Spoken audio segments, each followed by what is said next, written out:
Welcome back, bienvenue and all that jazz. It's time to talk about some exciting anticipated quarter 2 of 2023 fantasy releases. So I have 10 books on this list. I try to do 2 or 3 releases per month, so in April, May, and June. So let's just dive straight in because I will also give you a little bit about the blurb. I'll give you a little bit better view of the cover, and these are just some exciting books for me that I'm looking forward to, and I hope to be able to get to most, if not all of them, but who knows, because your boy in TBRs lately, it has not been great, and I already hear Katya screaming, so I guess I will go grab her. 1 second. Okay, so I'm back. These will be in chronological order of the release date. So first up, it came out on April 4th, 2023, and that is Spellbound by F.T. Lukens. This is a young adult LGBT urban fantasy type romance, I think. So, Edison Rooker isn't sure what to expect when he enters the office of Antonia Hex, the powerful sorceress who runs a call center for magical emergencies. He doesn't have much experience with hexes or curses. Heck, he doesn't even have magic, but he does have a plan to regain the access to the magical world he lost when his grandmother passed. So, it just seems fun. It says 2 rival apprentice sorcerers must team up to save their teachers and protect their own magic. I just am always looking for fun, male romance in fantasy, and that tends to happen in YA, so I hope to check that out soon. Then up next, I have a middle grade coming out. I think it also came out on April 4th, and this is like a middle grade folklore-y type thing where the tagline is Fantastic Beasts and Where to Find Them meets Neil Gaiman in this thrilling novel about an Iranian-American girl who discovers that her father was secretly a veterinarian to mythical creatures. I mean, come on. Then coming out on April 18th is an adult fantasy, sci-fi, whatever. It has a sapphic romance in it, I believe. And that is The Warden by Daniel M. Ford. And first of all, the cover caught my eye because it looks almost like these pretty like sakura blossom pink prettiness with it's just the color combination is everything. So let's dive into the blurb, shall we? There was a plan. She had the money, the connections, even the brains. It was to become one of the only female necromancers, earn as many degrees as possible, get a post in one of the grand cities, then prove she's capable of greatness. The funny thing about plans is that they are seldom under your control. Now, Alis Delenti, a daughter of a noble house and recent graduate of the esteemed Magister's Lyceum, finds herself in the far-removed village of Lone Pine, mending fences, matching wits with goats, and serving people who want nothing to do with her. But not all is well in Lone Pine, and as the villagers Alis is reluctantly getting to know start to behave strangely, Alis begins to suspect that there is far greater need for a warden of her talents than she previously thought. Old magics are restless, and an insignificant village on the furthest border of the kingdom might hold secrets far beyond what anyone expected. Alis might be the only person standing between one of the greatest evils ever known and the rest of the world. I was noticing that a lot of the books that I'm called to in quarter 2 seem to be these like fantasy mystery books with like LGBT rep. And I'm not sorry about it. So up next is Dragonfall by L.R. Lamb. This one is coming out May 2nd, 2023. And this got put on my radar because Jashana is currently reading an arc of it and was telling me that she thought I might like it. So I read the blurb and it sounds cool. So let's just dive into the blurb. Long ago, humans betrayed dragons, stealing their magic and banishing them to a dying world. Centuries later, their descendants worship dragons as gods, but the gods remember and they do not forgive. Arcady scrapes a living on the streets of Vatra. Desperate, Arcady steals a powerful artifact from the bones of the Plaguebringer, the most hated person in Lumet history. Only Arcady knows the artifact's magic holds the key to a new life among the nobles at court and a chance for revenge. The spell connects to Everen, the last male dragon foretold to save his kind, dragging him through the veil. Disguised as a human, Everen soon learns that to regain his true power and form and fulfill his destiny, he only needs to convince one little thief to trust him enough to bond completely, body, mind, and soul, and then kill them. Like, come on, like, dragon shapeshifter, dragon gods, like, yes. And I believe that one is adult, yes. And it also theoretically has queer rep and LGBT rep. Like I'm telling you, I don't know what it is, but your boy is in the mood for LGBT rep and fantasy in May, April, and June. April, May, and June. I know what order months go in. Up next is another YA fantasy with LGBT rep. and that is Bitterthorn. Bloomwald is a town overshadowed by an ancient curse. In a sinister castle in the depths of the wild wood lives a monstrous witch. Once a generation, she comes to claim a companion to return with her, never to be seen again. Now that time is drawing near once more. Mina, daughter of the Duke, is grieving and lonely. She has lost all hope of any future for herself in Bloomwald. So, when the witch demands her next companion, Mina offers herself up, though she has no idea what fate awaits her. Stranded with her darkly alluring captor, the mystery of what happened to the previous companions draws Mina into the heart of a terrifying secret that could save her life. Or end it. Like, I'm telling you, this cool, like, atmospheric fantasy mystery with LGBT rep, that seems to be the trend that I'm attracted to this quarter. Then up next is The Book That Wouldn't Burn by Mark Lawrence, and this is coming out May 11th.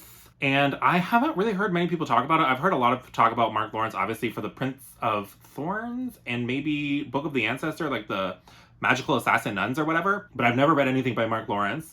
I do have an arc of this that I don't remember requesting, but I have it. So there's that. And maybe I should check it out. I don't know. I don't know that I'll get to it before May 11th, but I can try. I don't know. If anybody's out there has already read it or thinks that I should give it a go, please let me know, because I've never tried anything by Mark Lawrence, so I just don't know if he's an author for me. But this one sounds like Magical Library, maybe? I don't know. A boy has lived his whole life trapped within a vast library older than empires and larger than cities. A girl has spent hers in a tidy settlement out on the dust where nightmares stalk and no one goes.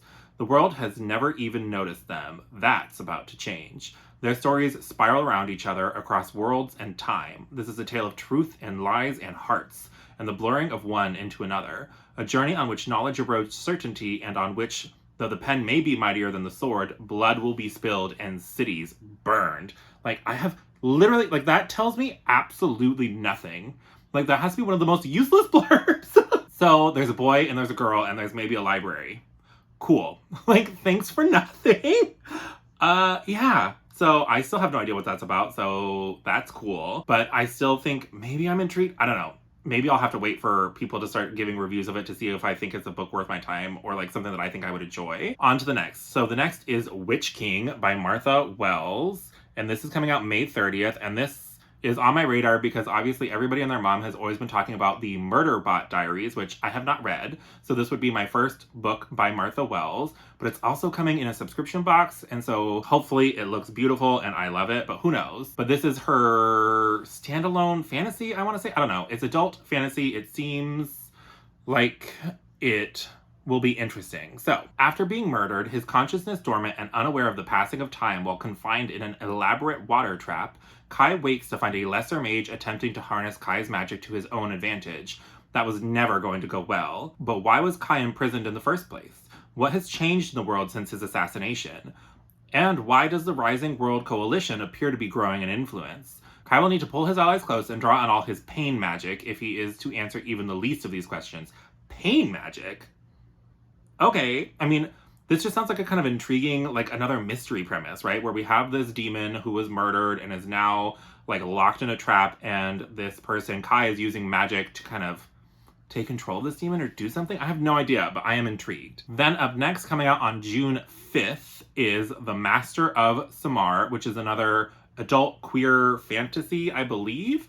I think it also might be indie or self-pub, but I'm not totally sure. But rejected by his aristocratic family, Gil Irikels has been content to make his living as a traveling curse breaker, working with his lover, the feral mage Envar Cassie, and their bodyguard, swordsman Erak Min Eroi. After a series of deaths leave them the sole heir to the family's house and fortune, Irikels' main concern is to do whatever he must to settle the estate and return to his previous life. But there is something very wrong in Seaborn Bajance, starting with the deaths of his kin and spreading into the complex web of politics and magic that holds the city together. As he struggles to discover the truth behind his family's losses, he realizes that there is more at stake than the fall of one house. Someone is unraveling the web of curses on which the city depends.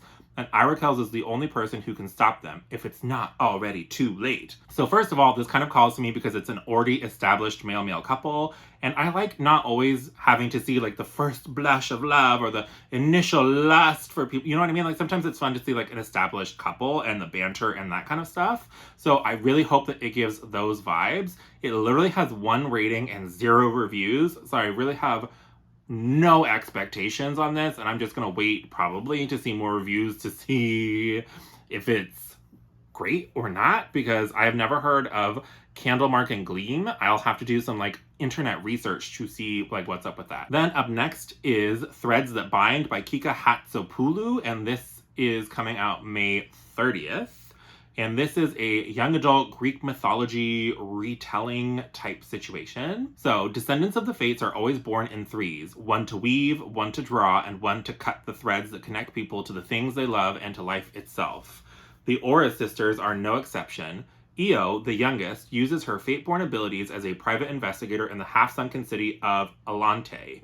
But her latest job leads her to a horrific discovery. Somebody is abducting women, maiming their life threads, and setting the resulting wraiths loose in the city to kill.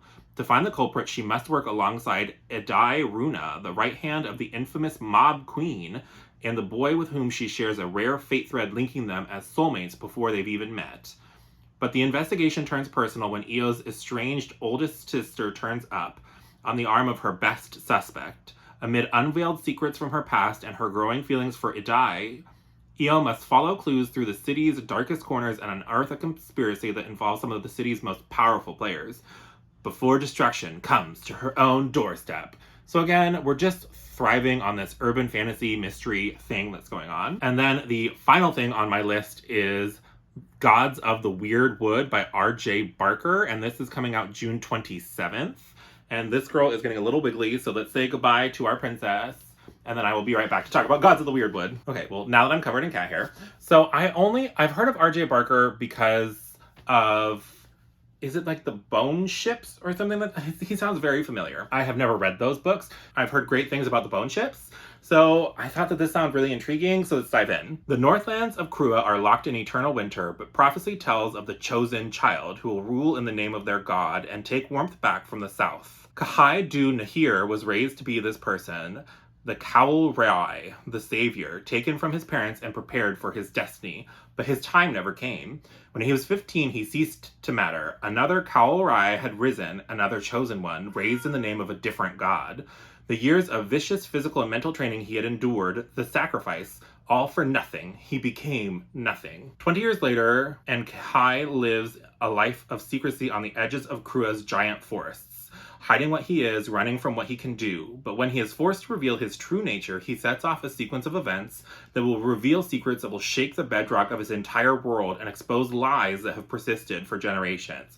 So again, we are just thriving on this fun, like, mystery fantasy, I guess, for Q2. I don't know why that's such a trend or if it's just the books that I picked, but those are 10 books that I'm really excited to start hearing about as they come out over the next couple months. Have you heard about any of these? Are you excited about any of these? What is the most anticipated release for you coming out in Q2? Please let me know in the comments down below. If you just want to leave an emoji, maybe leave either a winter emoji or a forest emoji for the Gods of the Weird Wood. And other than that, please like this video if you liked it. Subscribe if you haven't already for more bookish shenanigans like this from moi. I hope you have a great rest of your day, and I'll talk to you again soon. Bye!